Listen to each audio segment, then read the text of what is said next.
Good evening, this is the Northern Sun Experience. I'm David Brown, and we're starting to see a separation between the North and South divisions in NSIC football. Going into the last weekend of interdivisional play, teams from the South had won 16 of the first 24 games. That includes 4 different 3-0 teams, while the North had only one 3-0 team. And the only undefeated matchup this weekend was at Winona State's homecoming, as the Warriors hosted 3-0 Minnesota Duluth. First quarter, Winona State works the play action. Jack Nelson, the Josh Mikas 32-yard strike, Warriors up 7-0 early. The Bulldogs would struggle to score in the first half.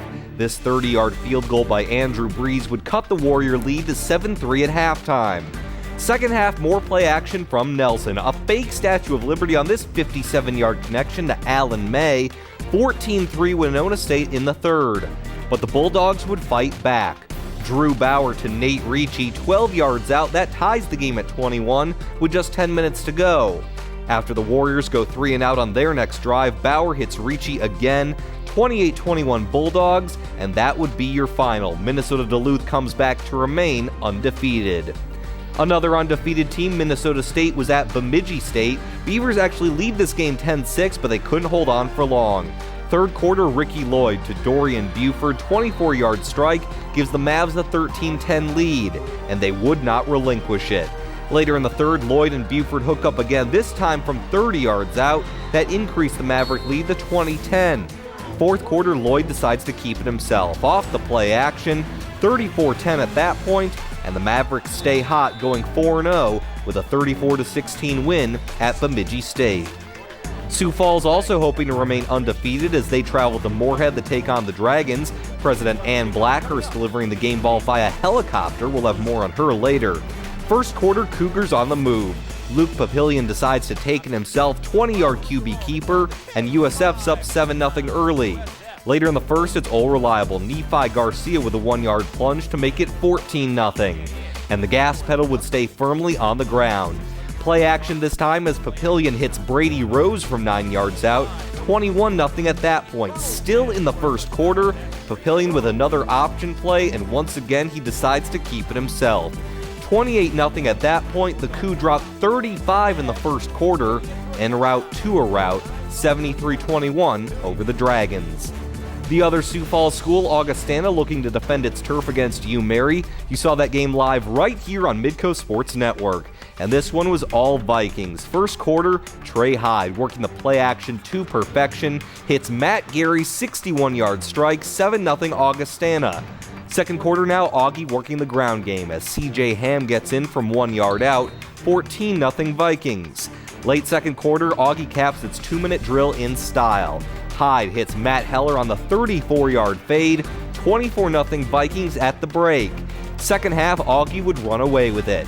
Ham gets through the line and has a lane all the way to the end zone, 29-yard score, 31-0 at that point, and the Vikings win their homecoming game, blanking the Marauders 52-0. When we come back, the rest of Saturday's football action, including a last-second finish between Northern State and Southwest Minnesota State. The Northern Sun Experience on Midco Sports Network is presented by CU Mortgage Direct LLC, Sanford Health, and Dakota Land Honda.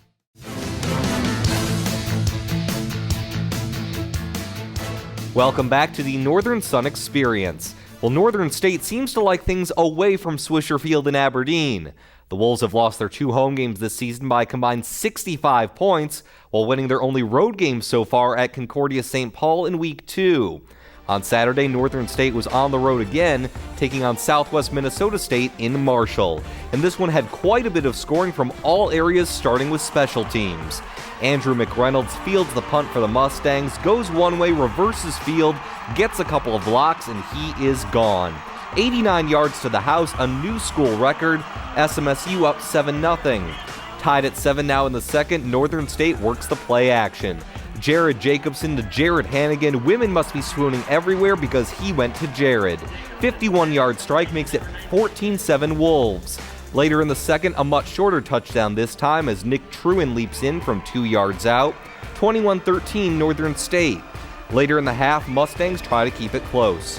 Charlie Kern hits Adam Olson on the slant. That cuts the lead to 28-20 at halftime. Fourth quarter, SMSU still playing catch-up.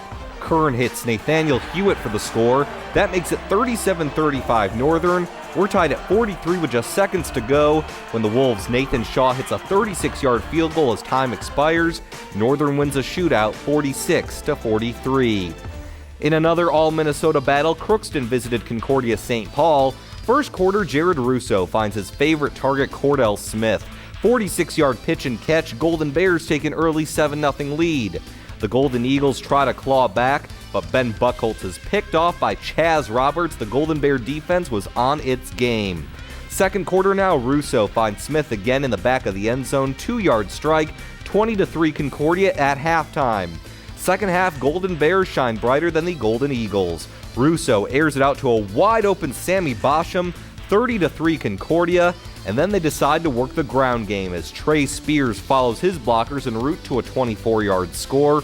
Concordia St. Paul gets its first win of the year, 44-3 over Minnesota Crookston. In other conference action, Wayne State went north to Minot State. First quarter, check out the fake punt by Aaron Ladeau. Gets the first down easily. That led to a Beavers field goal. It's 3-0.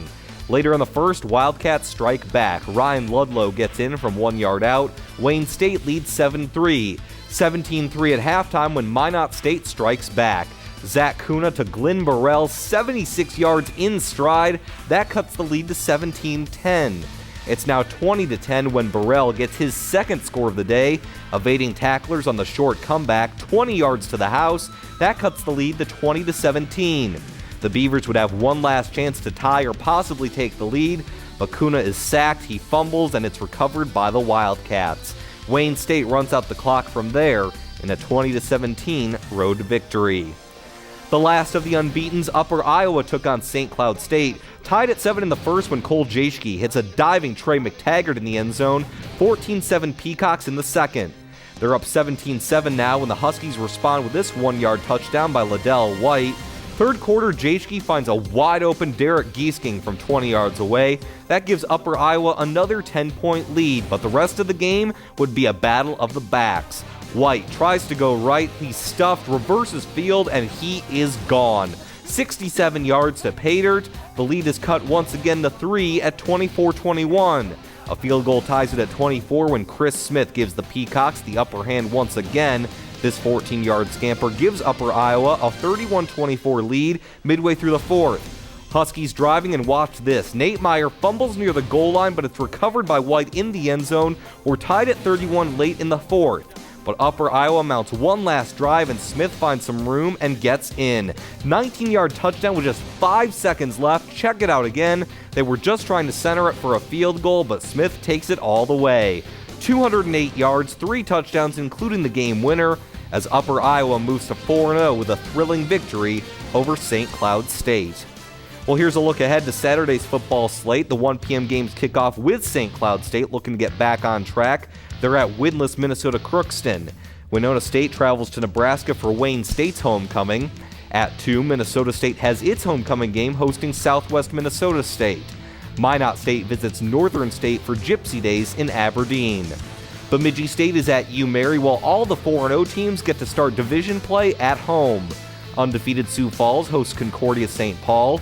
4-0 Minnesota Duluth hosts MSU Moorhead. And in the game of the night, we have 3-1 Augustana visiting 4-0 Upper Iowa. We'll have highlights of all of these games on next week's show. Well, some Northern Sun schools had a great showing at one of the country's premier cross-country tournaments.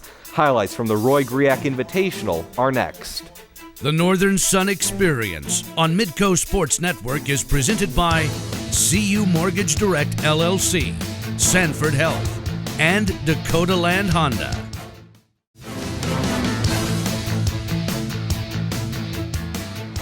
Welcome back. Since 1986, one of the premier cross-country tournaments around the nation has been right here in Northern Sun territory. The Roy Griak Invitational, named after the legendary University of Minnesota track coach, held its 2014 tournament in St. Paul. We'll start with the women's 6,000 meters, where the NSIC took 7 of the top 10 places in D2, including the top 4. But in the end, it was Samantha Rivard, a sophomore from Minnesota Duluth, who took home the gold.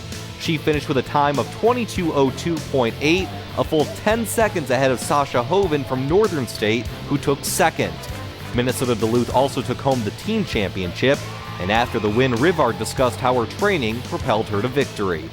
This summer I just cranked up my mileage a lot, and we practiced pretty hard a couple weeks before this and then took it down just a little bit this past week because we all did want to perform here, and I think we did. We all came out. I saw a bunch of my teammates come in right after me, so super psyched. I mean, we kind of expected it. I don't know, too confident, but we did it. We pulled through. Everyone stayed strong. Later in the day, it was the men's turn at the 6,000 meters, more than 400 competitors hoping to bring home the gold. A tight contest throughout, but a Canadian runner named Matt Johnson took home first place. However, in a battle for second, Augustana's Paul Yak beats out Robert Peterson from MSU Billings by just a nose. Yak was technically running unattached, but the Vikings also took home second place in the team championship, the highest finish among NSIC schools. Well, the University of Mary had a mixed bag at the GRIAC. While the women finished 5th out of 33 teams, the men only finished 23rd.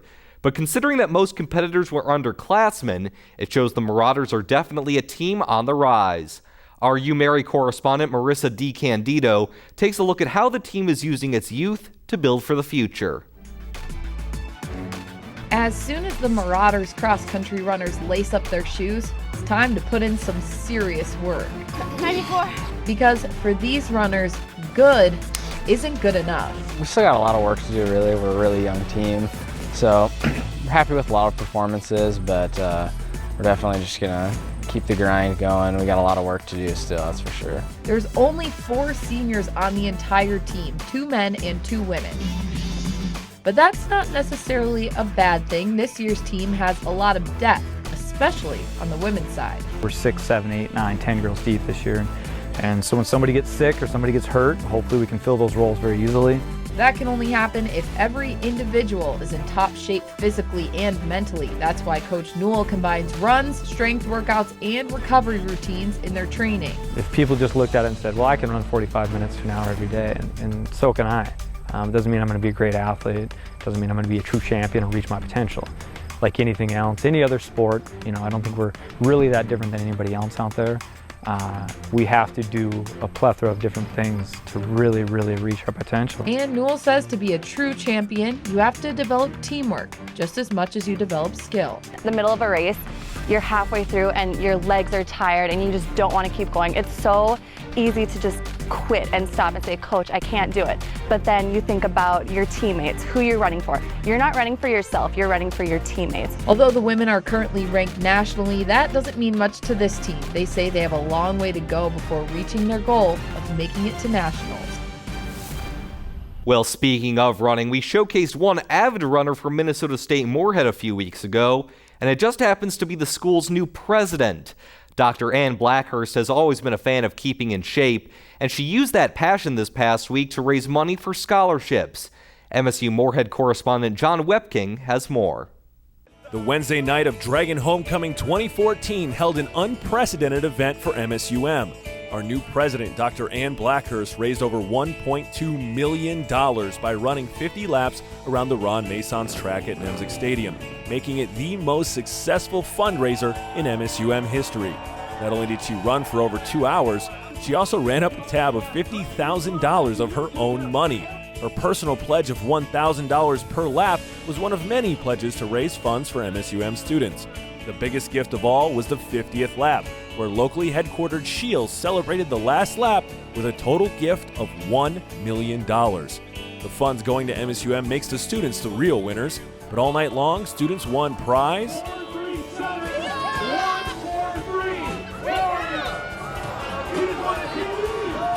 after prize after prize as they cheered on their new president. They even joined in on her journey, taking a victory lap after all 50 laps were completed.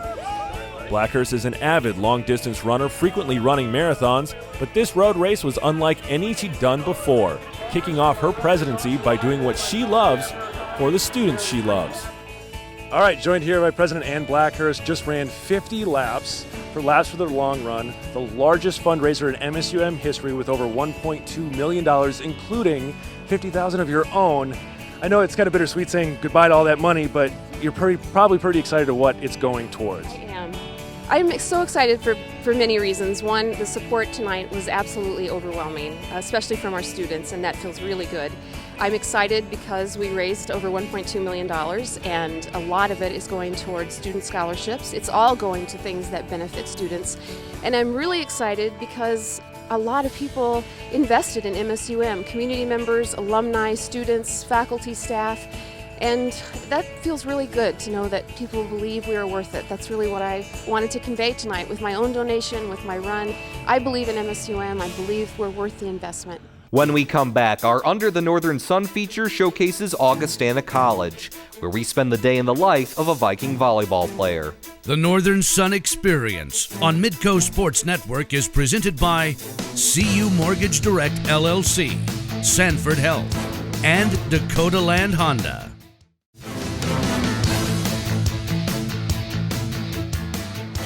Welcome back. For this week's Under the Northern Sun feature, we showcase Augustana College, although to be more specific, we feature Augustana volleyball player Bailey Cook. Last Tuesday, Cook and her Vikings traveled to SMSU for a conference showdown. Here's how she balanced her schoolwork with her volleyball duties, all while walking really, really fast. Bailey, turn off your alarm. Hi, my name is Bailey Cook, and I'm a sophomore here at Augustana. I'm a right side hitter for the Augustana volleyball team, and I'm from Litchfield, Minnesota, and a pre-law major. So it sounds like this. Okay.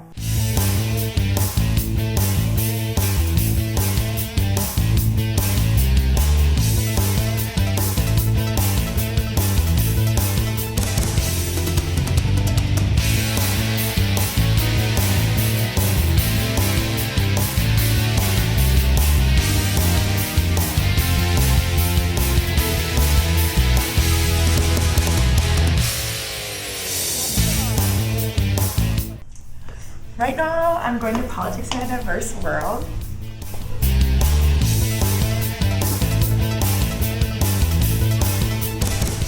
We are now walking to the Elman for game time.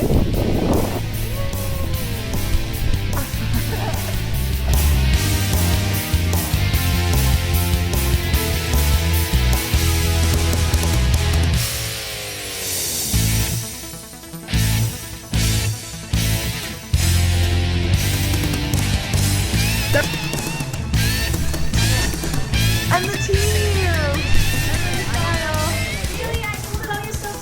And we found your stuff! Thanks!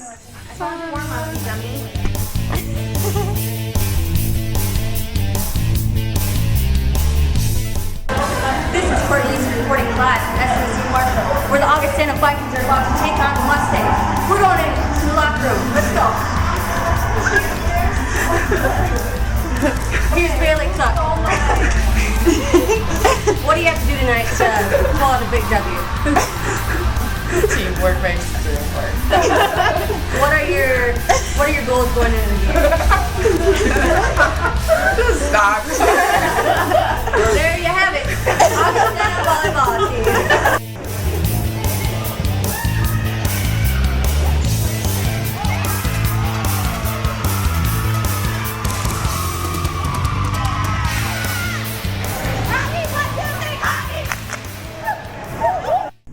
My name is Bailey Cook, and I hope you enjoyed seeing what it's like to be a Viking for a day. When we come back, it's the top 5 plays of the past week in the NSIC. You're watching the Northern Sun Experience. The Northern Sun Experience on Midco Sports Network is presented by CU Mortgage Direct LLC, Sanford Health, and Dakota Land Honda. Welcome back. Let's honor the best of the best with DB's picks, my top 5 plays from the past week in the NSIC. At number 5, we head to Minot, where the Beavers say, why not, to this fake punt from Aaron Ladeau. Fakes out the entire Wayne State defense and goes 16 yards into Wildcat territory. That led to a Beavers field goal to start the game, but the Wildcats would end up victorious. Nevertheless, the why not from Minot is number 5. At number 4, we head to sunny Kirkaby Over Stadium, where Trey Hyde was raining touchdowns. The play action to Matt Geary for 61 yards. That was Augie's first score of the game, but it would not be their last. The Vikings dropped 52 on a shutout of the U-Mary Marauders, but the 6 prettiest points came from Hyde to Gary. They check in at number 4. At number 3, Winona State once again gets tricky. The play-action Statue of Liberty from Jack Nelson to Alan May, 57-yard touchdown. The Warriors would lose the game, so it may be tricky to win, and it may be tricky to rock a rhyme that's right on time, but as far as trick plays are concerned, the Warriors are pure magicians. Nelson to May is play number 3. At number 2, we head to the Roy Griak Invitational, where Minnesota Duluth sophomore Samantha Rivard had a riveting performance. She wins the women's 6,000-meter race and leads her Bulldogs to a team championship. Rivard was 10 seconds ahead of second place, and she lands the second spot on my top 5. But for the second week in a row, the top play goes to Upper Iowa running back Chris Smith. It was a 99-yard run last week, and this week it's only a 19-yard run. But this touchdown with 5 seconds left gave the Peacocks a 37-31 victory at St. Cloud State. Upper Iowa is 4-0 at the top of the South Division, and Chris Smith once again is at the top of my top plays. Well, once again, a thank you to all of our NSIC member schools for contributing their time and video to make this show happen. For all of our member schools and for Midco Sports Network, I am David Brown. We'll see you next week on The Experience.